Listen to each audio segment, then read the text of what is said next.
आपको जो पहचान मिली, शुरुआत से एक बोलते कि स्कूलिंग कहाँ से हुई? अपने बैकग्राउंड के बारे में थोड़ा-सा बताइए। बेसिकली मैं रहने वाला बिहार का हूँ, बट मेरा ब्रॉन एंड ब्रॉट अप जो है वो यूपी में मेरे नानी घर से हुआ कि मुझे कुछ फैशनेबल करना है कि नहीं, इस फील्ड में लड़के भी आगे बढ़ सकते आगे बढ़ हैं। सकते टॉप 3 अगर आपके अनुसार फैशन डिजाइनिंग इंस्टीट्यूट बोला जाए या यूनिवर्सिटी बोला जाए? मेरी यूनिकनेस की वजह से ही लोग झारखंड में, ऑल ओवर झारखंड में मेरे को जानते हैं।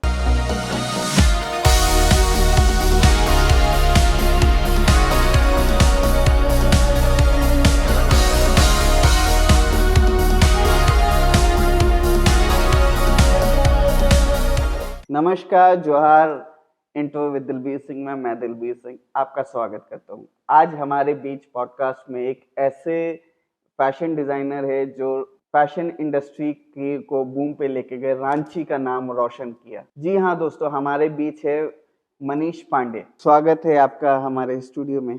जोहार दिलबीर भैया, नमस्ते। जोहार। मनीष, तो आप पहले हम लोग स्टार्टिंग से शुरू करते हैं कि आपको जो पहचान मिली, शुरुआत से एक बोलते कि स्कूलिंग कहाँ से हुई? अपने बैकग्राउंड के बारे में थोड़ा-सा बताइए। तो मैं जहाँ से बिलोंग करता हूँ, मैं बहुत मिडिल क्लास फैमिली से बिलोंग करता हूँ। बेसिकली मैं रहने वाला बिहार का हूँ, बट मेरा ब्रॉन एंड ब्रॉट अप जो है वो यूपी में मेरे नानी घर से हुआ। ओके, मेरी मदर सिंगल पैरेंट थी, जिन्होंने मुझे अकेले पाला-पोसा। फिर बहुत मेरे नानी घर के लोगों का भी सपोर्ट रहा। वहाँ से मेरी स्कूलिंग हुई। मैंने 10th अपने यूपी के घर से कंप्लीट किया। फिर उसके बाद मैंने 12th भी यूपी से किया एंड देन मैं ग्रेजुएशन रांची से आया करने। एंड देन उस टाइम पे मेरे दिमाग में बहुत था कि लाइक स्टार्टिंग से ही कि मुझे कुछ फैशनेबल करना है। मेकअप्स एंड ऑल मैं बचपन से ही करता था। तो था कि हाँ, मुझे भी इन सब फ़ील्ड में जाना है, बट मुझे ये नहीं पता था कि लड़के भी कर सकते हैं ये सब हुँ, चीज़ें। हुँ। क्योंकि गाँव की जो मेंटालिटी होती है कि अरे ये लड़का है, ये सब कर रहा है, ये सब लड़कियों वाला काम है।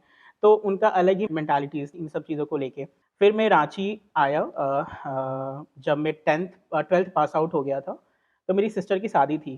तो ओके, उसमें उनका मेकअप एक लड़के ने किया था, इवन मेहंदी भी एक लड़के ने लगाया था। जब मैंने वो चीज़ देखा तब मैंने बोला कि नहीं, इस फ़ील्ड में लड़के भी आगे बढ़ सकते आगे बढ़ हैं। सकते हैं, राइट। जब उनके अंदर वो चीज़ कैपेबिलिटी है करने का तो व्हाई नॉट, वो क्यों नहीं कर सकते?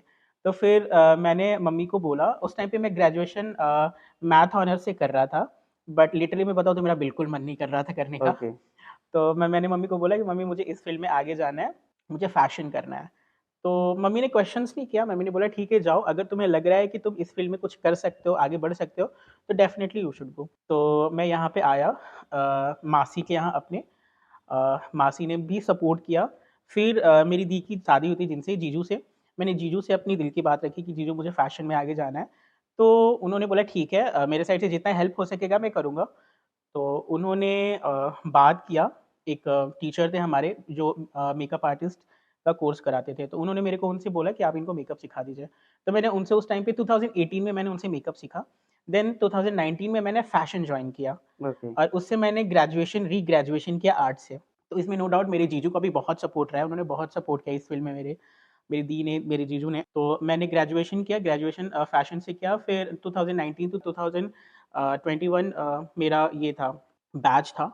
ओके, हाँ, तो 2019 से मैंने स्टार्ट किया, मेरा पहला शो रेडिशन में था। उस टाइम पे जब मैंने देखा तो हमारे ग्रुप में आई थिंक 15 टू 20 या 30 गर्ल्स होंगे जिसमें 2 लड़के थे। यहाँ पे ओके। भी सेम मेंटालिटी कि लड़के नहीं कर सकते नहीं कुछ। कर सकते। बट मेरे को उस चीज़ को हटाना था कि लड़कियों से बेटर भी लड़के कर सकते हैं, अगर वो चाहे तो। तो मैंने वहीं से स्टार्टअप किया, फिर मैंने अपने आप को बहुत निखारा, मैंने पहचाना खुद को कि मैं क्या बेटर कर सकता हूँ, मैं क्या यूनिक कर सकता हूँ डिज़ाइन्स में।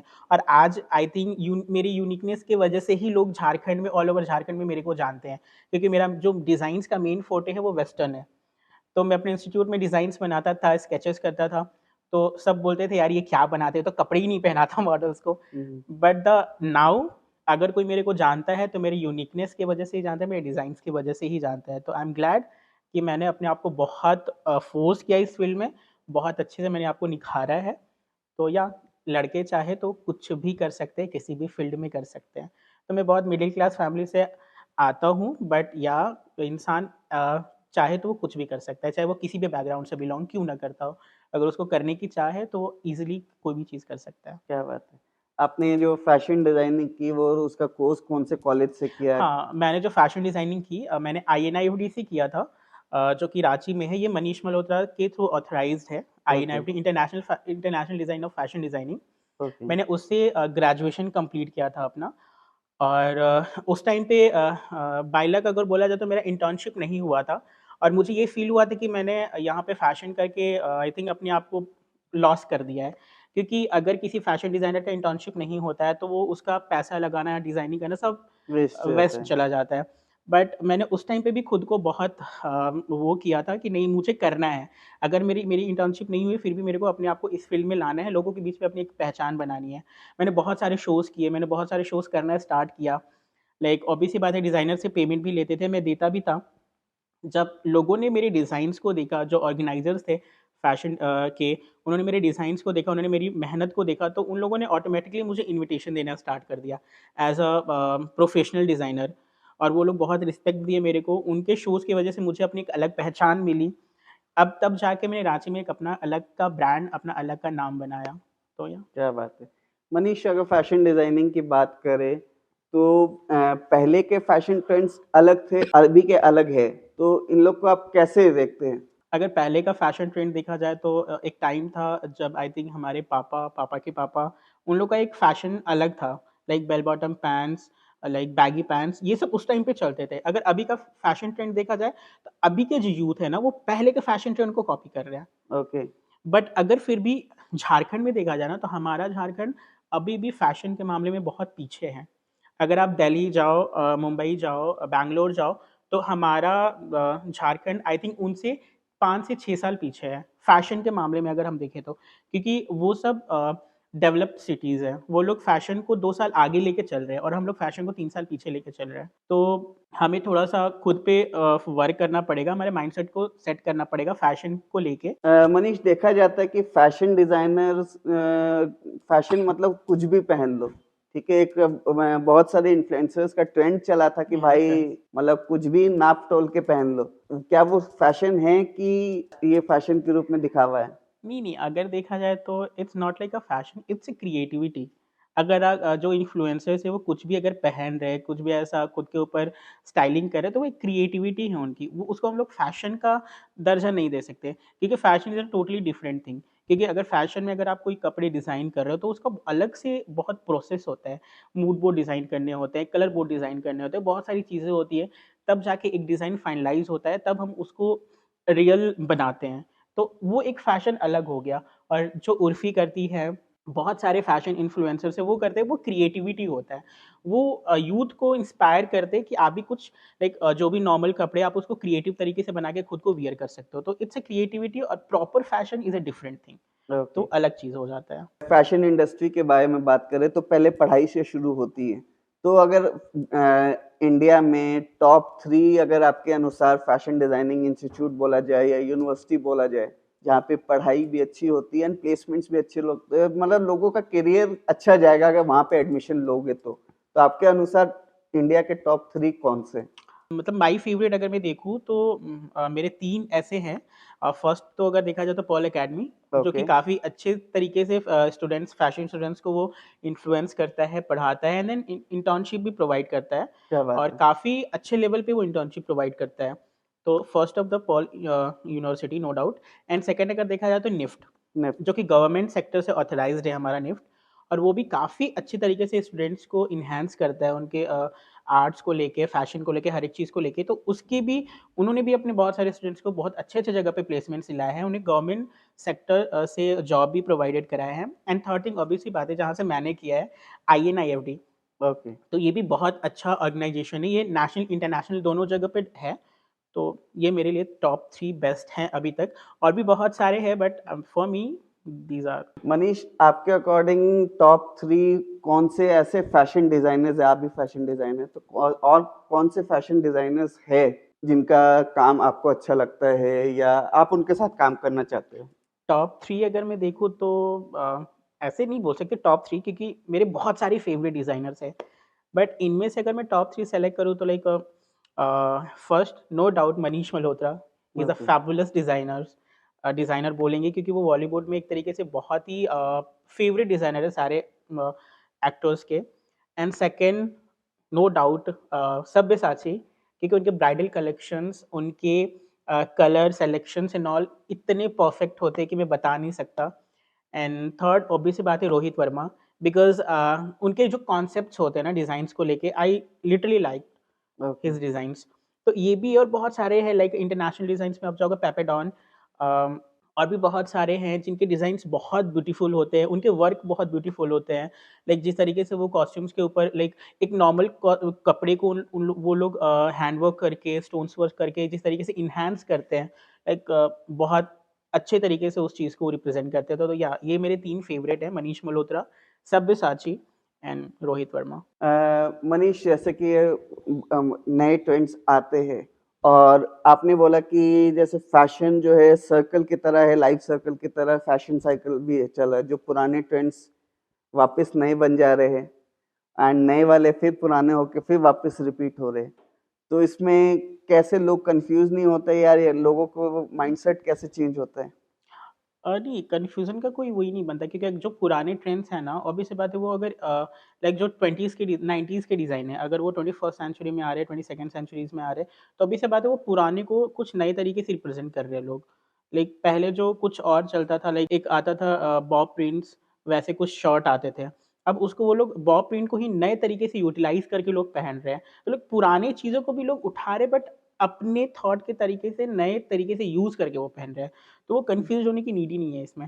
क्योंकि पुराने कॉन्सेप्ट भी अगर वो उठा रहे हैं, तो वो पुराने कॉन्सेप्ट को नए तरीके से, अपने तरीके से वो लोग स्टाइलिंग करके, अपने तरीके से वो यूटिलाइज़ करके वो उस चीज़ को वियर कर रहे हैं। पुरानी चीज़ अभी के फैशन में तो आ रहे हैं, बट वो एक नए ट्रेंड के साथ जा रहे हैं, कि वो एक अलग ट्रेंड सेट हो जा रहा है हमारे लिए, कि पुराना है बट न्यू तरीके से है। तो उस चीज़ ओके। को वो लोग यूटिलाइज़ कर रहे हैं खुद को। मनीष, जैसे कि आपको पता है कि आप भी, आपके भी फेवरेट है मनीष मल्होत्रा एंड यहाँ पे रांची में भी हमारे साथ मनीष है।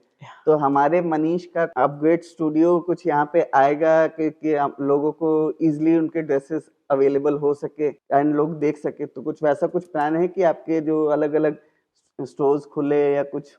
या हाँ, ज़रूर ऐसा देखने को बहुत जल्दी मिल सकता है, क्योंकि मैंने इतने साल 2019 से 2024 तक 5 तक मैंने फ्रीलांसर वर्क किया है। मैंने मार्केट को समझा है, हर स्टोर्स को देखा है, हर स्टोर्स को विज़िट किया है।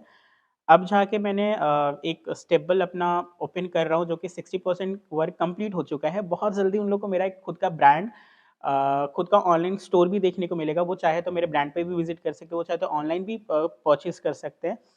तो बस थोड़ी देर और, इतना देर वेट किया तो थोड़ी देर और हमारे जो हैं वो जो भी क्लाइंट्स एंड ऑल, वो थोड़ा-सा और वेट कर ले, तो ऑब्वियस सी बात है, सब्र का तो फल मीठा पहला होता है। स्टोर क्या रांची में पहला स्टोर मिलेगा, हमारा, हाँ जी, पहला स्टोर हमारा, ऑब्वियस सी बात है, मैंने जहाँ से सीखा है, जहाँ से खुद को जो आपकी कर्म भूमि एक्सेल, है? जो मेरी कर्म भूमि है बोला जाए, तो ऑब्वियस सी बात है मैं पहला स्टोर रांची में ही डालूँगा। एंड गॉड सेक कि और भी बहुत सारे जो भी हमारे फ्रेंचाइज़ीज़ होंगे, ब्रांड्स होंगे, वो अलग-अलग इन झारखंड अलग-अलग सिटीज़ में भी मैं प्लान कर रहा हूँ करने का। ओके। और नेक्स्ट जो हमारा एक बड़ा-सा फैशन हब होने वाला था इन दिल्ली, तो मैं वहाँ पे भी एक प्लान कर रहा हूँ अपना खुद का खोलने का। मनीष, इस इंडस्ट्री में स्कैम्स भी बहुत होते हैं आजकल फैशन के नाम पे। तो और फैशन के नाम पे लोग गलत रास्ते पे भी चले जाते हैं। तो आप क्या अपने न्यू जनरेशन्स को आप सलाह देना चाहते हो? नो डाउट, अगर देखा जाए एक तरीके से फैशन इंडस्ट्री हो गया, मॉडलिंग इंडस्ट्री हो गया, ऑब्वियस सी बात है स्कैम्स बहुत होते हैं। लोग यूटिलाइज़ भी बहुत गलत तरीके से करते हैं, चाहे वो मॉडल हो, चाहे वो डिज़ाइनर्स हो। तो मैं यही बोलूँगा कि खुद पे बिलीव रखो। आप बहुत जल्दी फ़ेमस होने के लिए कुछ ऐसा रॉन्ग टर्न ना ले लो कि वो बाद में आपको पछताना पड़े कि भाई मैंने ऐसा क्यों किया। क्योंकि हम मैंने एक ही चीज़ लाइफ़ में सीखा है, सब्र का फल मीठा होता है। आप जितना सब्र करोगे, आपके दिमाग में उतने अच्छे-अच्छे थॉट्स आते जाएँगे, उतनी अच्छी-अच्छी चीज़ें होती जाएँगी कि आप आगे क्या कर सकते हो, कितना बेटर कर सकते हो। अगर आपने 20% किया है, तो 2 दिन बाद आपको तुरंत दिमाग में आएगा कि मुझे 20% के आगे 40% करना है, मैं कर सकता हूँ। तो ये है कि आप उस चीज़ को गलत यूटिलाइज़ मत करो, दूसरे के सामने अपने आप को गलत यूटिलाइज़ मत होने दो। अगर मैं बोलूँ फैशन डिज़ाइनर्स के लिए, तो ठीक है, आपने फैशन डिज़ाइनिंग कर लिया, अगर आपको बाय चांस या बाय लकीली आपको इंटर्नशिप्स नहीं मिल रहे हैं, तो मैं यही बोलूँगा आप कुछ-कुछ शोज़ करो। क्योंकि देखो, अगर मैं देखूँ पर्सनली, तो आप खाने-पीने में 1000 2000 ऐसे उड़ा देते हो। राइट। अगर आपको कोई शो मिल रहा है, कोई नॉर्मल प्लेटफ़ॉर्म ही मिल रहा है जहाँ पे आप अपने आर्ट को दिखा सको, अपने डिज़ाइन्स को दिखा सको, तो आप वहाँ पे रजिस्ट्रेशन पे करो। रजिस्ट्रेशन पे करके आप वहाँ पे जाओ, अपने डिज़ाइन्स को दिखाओ। आप 10 लोगों के बीच में नहीं, एटलीस्ट एक वहाँ पे कोई ऐसा पर्सन होगा जो आपके आर्ट को पहचानेगा ही पहचानेगा। वो इंसान जाके 10 लोगों को बोलेगा या 5 लोगों को बोलेगा, फिर आप उनके सर्कल में सर्कुलेट होगे, फिर वो 5 10 को बोलेगा, फिर 10 20 को बोलेगा। तो इस तरीके से आपका एक डिज़ाइन का सर्कुल सर्कल क्रिएट होगा, ओके। जिससे आप धीरे-धीरे लोगों की नज़र में आओगे। लोग आपसे कपड़े डिज़ाइन्स करवाएँगे, चलो ठीक है डिज़ाइन्स नहीं करवाएँगे, एटलीस्ट आपसे सजेशन लेंगे कि मेरे घर में ये फंक्शन है, वो फंक्शन है, मैं क्या पहनूँ, क्या करूँ? हो सकता है अगर आप सजेशन दो, उनको सजेशन पसंद आए, तो वो आपको पर्सनल डिज़ाइनर भी हायर कर सकते हैं। तो ये सब करके अगर आपका एक्सपीरियंस हो जाता है, वो करो, और नहीं होता है तो आप किसी बड़े स्टोर जैसे मान्यवर हो गया या कोई बड़ा क्लॉथिंग ब्रांड, आप वहाँ पे जाओ, अपने जो भी सर्टिफ़िकेट प्रोवाइडेड है, आप उसको जाओ वहाँ पे एज़ अ स्टोर मैनेजर या जो भी जॉब प्रोवाइडेड है, आप वो जॉब करो एक्सपीरियंस के लिए। ओके, मतलब आप अगर कहना चाहते हैं कि जैसे अ, मान्यवर हो गए या बड़े-बड़े ब्रांड्स हैं, तो या वो स्टोर मैनेजर के रूप में भी फैशन डिज़ाइनर्स को अपॉइंट करते हैं? एग्ज़ैक्टली, आप चाहे तो एमवी मर्चेंडाइज़र कर सकते हो, एज़ अ मर्चेंडाइज़िंग जॉब कर सकते हो, स्टोर मैनेजर का जॉब कर सकते हो, या आप नॉर्मल सेल आउट का भी जॉब कर सकते हो। फैशन डिज़ाइनिंग में ये सारी चीज़ें फॉर द जो भी है आपका इंटर्न में आप कुछ भी कर सकते हो, बस आपको एक्सपीरियंस चाहिए होता है ओके, फैशन में। तो आप ये चीज़ कर सकते हो। अगर नहीं है तो फिर आप किसी अच्छे फैशन डिज़ाइनिंग के उसमें अप्लाई करो जॉब के लिए, या किसी बहुत सारी चीज़ें हैं, आप उसमें अप्लाई कर सकते हो, ऑनलाइन देख सकते हो गूगल पे, फैशन डिज़ाइनर्स के बहुत सारे एप्लीकेशंस आते हैं, जिसमें आप जॉब के लिए अप्लाई कर सकते हो, तो आप उसमें भी कर सकते हो, बट अवेयर रहना आप, क्योंकि वहाँ पे भी बहुत सारे स्कैम्स होते हैं। वो जॉब के नाम पे आपसे पैसे बोलेंगे कि आपको इतने फिल करने होंगे, तब आपको हम जॉब प्रोवाइड करेंगे, बट ऐसा नहीं है। आप डायरेक्ट जो मेन जिसमें आप जॉब के लिए अप्लाई कर रहे हो, डायरेक्ट आप उसी के फॉर्मेट में जाओ, उसी पे डायरेक्ट अप्लाई करो। ओके। मनीष, आप करंटली अभी शोज़ पे फ़ोकस कर रहे हो, आपके इवेंट्स आते हैं, मैंने या आपके इंस्टाग्राम पोस्ट देखे कि आपके रैंप वॉक्स एंड आपका स्टूडियो वर्क्स ज़्यादा नज़र आता है। यस। उसको आप कैसे देखते हैं कि उसको भी आप प्रमोट करेंगे एंड आज की डेट पे तो आज वही आप कर रहे हैं? या अगर मैं देखूँ तो मैं बस अपने आप को ही प्रमोट नहीं कर रहा हूँ। मेरा मेन मोटो है कि यहाँ पे बहुत सारे न्यूकमर्स मॉडल्स आ रहे हैं, हुँ, हुँ। जिनको नीड है वर्क की, जिनको नीड है शूट्स की। तो मैं अपने प्रोफ़ाइल के साथ-साथ उनके प्रोफ़ाइल को भी एनहांस कर रहा हूँ, क्योंकि अगर मैं देखूँ तो आजकल बहुत ऐसे डिज़ाइनर्स हैं, ऑर्गेनाइज़र्स हैं, जो कि मॉडल्स को बुलाते हैं, बट मॉडल्स के साथ वो गलत करते हैं। मॉडल्स को अप्रोच करते हैं। इन दिल्ली इन मुंबई जो भी मैं देखूँ तो मैंने बहुत सुना है मॉडल्स के थ्रू कि लाइक हाँ सर, वो हमें बुलाते हैं, फिर हमें हमें कॉम्प्रो के लिए अप्रोच करते हैं। But I am not like that, ऐसा कुछ नहीं है। मैं बस ये चाहता हूँ कि मैं जिसके लिए जितना अच्छा कर सकूँ, क्योंकि मेरे पास बहुत सारे डिज़ाइनर्स आते हैं, सर मेरे को अपने आपके कपड़े पहन के शूट करने हैं, मेरे को अपना प्रोफ़ाइल बिल्ड करना है। तो श्योर मैं अपने साइड से जितना उनकी हेल्प कर सकूँ मैं करना चाहता हूँ। तो ओके, मेरा मेन मोटो यही है कि उससे मेरा भी फ़ायदा होता है, उनका उनका भी फ़ायदा होता है। मेरा भी एक कैटलॉग शूट हो जाता है मेरे डिज़ाइन्स का, जो भी मेरे अपकमिंग डिज़ाइन्स होते हैं, जो भी मेरे पुराने डिज़ाइन्स होते हैं जिनका मैंने अभी तक शूट नहीं किया है। और उससे हमारे मॉडल्स का भी पोर्टफोलियो या प्रोफ़ाइल आप बोलो क्रिएट हो जाता है, कि उनका भी प्रोफ़ाइल बन जाता है, जनरेट हो जाता है। ओके। तो इससे मेरे मेरे मेरे भी फ़ायदे होते हैं, उनके भी फ़ायदे होते हैं। मनीष, आपकी जर्नी काफ़ी खूबसूरत रही, काफ़ी स्ट्रगलिंग वाली भी रही। तो आपने इस जर्नी में आप सबसे ज़्यादा थैंकफुल किसको बोलना चाहते हैं कि जो आपको इतनी हेल्प किया, इतनी सपोर्ट किया? अगर मैं बोलूँ तो कोई एक पर्सन नहीं है जिसको मैं बहुत ज़्यादा थैंक यू बोल सकता हूँ। बहुत सारे लोगों का हाथ है मेरी इस सक्सेसफुल जर्नी को बनाने के लिए। फ़र्स्ट ऑफ ऑल तो ऑब्वियस सी बात है, मैं अपनी मम्मी को थैंक्स बोलूँगा, क्योंकि उन्होंने बहुत सपोर्ट किया है। एक सिंगल पैरेंट होना, और सिंगल पैरेंट, वो भी इस कम्युनिटी में रहना, लड़के को पालना बहुत बहुत हार्ड, हार्ड होता वो है, हार्ड होता है, क्योंकि बहुत लोगों का ताना सुनना, ये सब करना। राइट। तो इस तरीके से मम्मी ने मेरे को बढ़ाया, पढ़ाया, नो डाउट। मेरे जहाँ पे मम्मी रहती, मेरे मामा का घर, ऑब्वियस सी बात है उन लोगों ने बहुत सपोर्ट किया। सेकंड जहाँ पे मैं आके रहा, मेरे मासी का घर, हुँ, हुँ। उन्होंने एक माँ के तरीके से मेरे को रखा, हर एक चीज़ की, लाइक उन्होंने कभी डिफरेंशिएट नहीं किया कि मेरा बेटा, मेरी बहन का बेटा दोनों अलग, नहीं, उन्होंने दोनों को सेम तरीके से वो किया। मैं बहुत साल से अपने मासी के यहाँ ही हूँ, लाइक 2000 अगर देखा जाए तो 19 से मैं अभी तक मासी के घर पे रहता हूँ। बहुत अच्छे से रहना-वहना, हर एक चीज़। अगर मैं बोलूँ मेरे फ़ील्ड के बारे में, लाइक मेरा जो फ़ैशन का करियर, मेकअप का करियर स्टार्ट हुआ, उसमें मेरी जीजू ने बहुत सपोर्ट किया। लाइक वो तो ओके। अदर है अगर बोला जाए तो। हुँ, हुँ। बट उन्होंने मेरा हार्ड वर्क देखा, तो उन्होंने मेरे को बहुत सपोर्ट किया इस फ़ील्ड में। लाइक उन्होंने दूसरे से बात किया। उस टाइम पे लाइक इतना मैं कैपेबल नहीं था कि मैं अपना फ़ी तक पे कर पाऊँ। हुँ, तो हुँ। उन्होंने वो चीज़ करके मेरा फ़ी क्राइटेरिया भी कम करवाया। तो उनका भी बहुत बड़ा हाथ है मेरे को इस इतना सक्सेसफुल बनाने में। तो या इवन थर्ड, फोर्थ थिंग देखा जाए तो नो डाउट मेरे मेकअप के सर, उन्होंने भी बहुत सपोर्ट किया है। उन्होंने मेरे को मेकअप सिखाया, उन्हीं के मेकअप सिखाने की वजह से मैंने इतना कुछ अर्न किया, जिससे मैंने अपने फ़ैशन का फ़ी पे किया। ओके। तो नो डाउट बहुत ज़्यादा बड़ा सर्कल है, मैं सबको बहुत थैंक यू बोलना चाहता हूँ कि वो मेरे लाइफ़ में हैं। तो या thank you so much everyone. Manish, एक सबसे लास्ट सवाल ये है कि अगर हमारे ऑडियंस आपको अप्रोच करना चाहते हैं, आपके डिज़ाइन्स देखना चाहते हैं, करंटली अभी आपका स्टोर नहीं है, या या आपके डिज़ाइन्स लेना चाहते हैं, आपका जो आपके लहंगास आप लोग बनाते हैं, डिज़ाइन करते हैं, या कोई भी ड्रेस मटेरियल आपसे लेना चाहते हैं, तो वो आपसे कैसे कांटेक्ट करें? या श्योर। अगर मैं बोलूँ अपने पहले तो अपने अपने बारे में अगर मैं छोटा-सा ब्रीफ दूँ, तो आप मेरे से रेंटल कपड़े भी ले सकते हो, मैं रेंटल भी प्रोवाइड करता हूँ। अगर आप चाहो तो अपने किसी भी ओकेज़न के लिए डिज़ाइन्स भी बनवा सकते हो मेरे ओके। से। मैं किसी भी ओकेज़न के लिए डिज़ाइन कर सकता हूँ आपके लिए परफेक्टली, चाहे वो वेस्टर्न हो या ट्रेडिशनल हो या इंडो वेस्टर्न हो, anything for main, women, kids, all.